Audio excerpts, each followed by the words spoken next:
क्योंकि आत्मा का तो एक ही जन्म है और एक ही मृत्यु है। एक जन्म कब हुआ जब हम परमात्मा से अलग होके निकले, और एक मृत्यु कब होगी जब हम परमात्मा में दोबारा समा जाएंगे। तो वही इस आत्मा का जन्म और वही इस आत्मा का अंत होगा। पर हाँ, इस जीवात्मा का अनेकों जन्म और अनेकों अंत होते हैं। वो कैसे होते हैं? जैसे जीवात्मा अर्थात एक एनर्जी, जैसे जो पंच तत्व से हमें मिल गई उसको हम कहते हैं जीवात्मा, जो कि हमारी वस्तु नहीं है। जीवात्मा एक ब्रह्म है और आत्मा एक परम सत्य है, ऐसे समझते हैं इसे।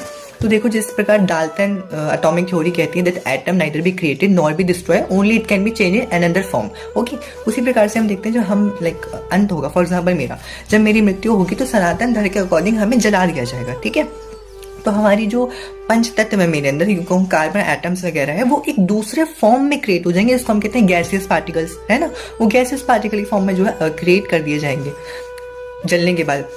लेकिन अब एज अ टाइम जैसे जैसे बीतेगा, वही एटम, क्योंकि मेरी एनर्जी तो रहेगी यहाँ पे हमेशा, है ना। मेरे जो एटम्स यूज हुए हैं इस शरीर को बनाने में, वो एटम्स हमेशा इसी दुनिया में, इसी यूनिवर्स में एग्जिस्ट करेंगे। ठीक है, वो बस क्या कर लेंगे, दूसरा फॉर्म ले लेंगे। वो धीरे धीरे फ्यूजन करके हो सकता है दूसरी योनि में चले जाए, कोई पशु योनि में, कोई वृक्ष योनि में, या पुनः ही मनुष्य योनि में। ठीक है, वही चीज है कि इस जीवात्मा के तो अनेकों बार जन्म है, और लेकिन क्योंकि ये बार मरेगी, बार जिएगी, दूसरे फॉर्म में आएगी। लेकिन आत्मा क्या है, वो एक ही बार है। आत्मा का एक ही बार जन्म है, एक ही बार मृत्यु है। ठीक है, उसका कोई बार बार जन्म, बार बार मृत्यु नहीं होता। बस वो अलग अलग स्टेजेस से गुजरती है। कि देखो, उसको एक जीवात्मा की योनि मिली, आत्मा को उस योनि में उसने क्या कार्य किया, उसके अकॉर्डिंग उसका नेक्स्ट होता है। और यूं समझो, हमारे पास कुछ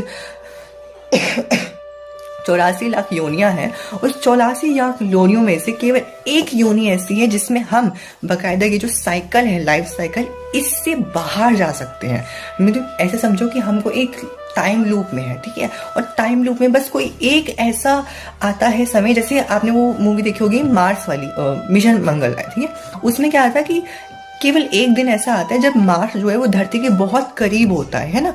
तो उसी समय पे अगर हमारा सैटेलाइट जो है वो उसी अकॉर्डिंग अगर भेजा जाए, ताकि जो हमारा सैटेलाइट है वो जब हमारा धरती और मंगल के बीच की दूरी वो सबसे कम होती है, तो हमारे अर्थ के ऑर्बिट से बाहर जाए तो हम मंगल पे जा सकते हैं। उन्होंने इसी चीज को फॉलो किया था।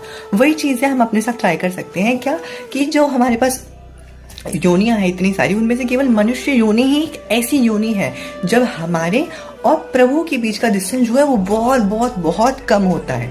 और उस वक्त हम ये जो लाइफ साइकिल है, ये जो टाइम लूप में बंधे हुए, इससे हम बाहर जा सकते हैं। लेकिन केवल ये पॉसिबल होता है आपकी मनुष्य योनि से। आप कहो पशु योनि से, नहीं, पशु योनि से भी इतना वचन नहीं हो सकता कि आप बस ये लाइफ साइकिल को तोड़ सको। आप कहो वृक्ष योनि से, वृक्ष योनि से भी नहीं हो सकता। केवल पॉसिबल होता है कि आपकी मनुष्य योनि से। और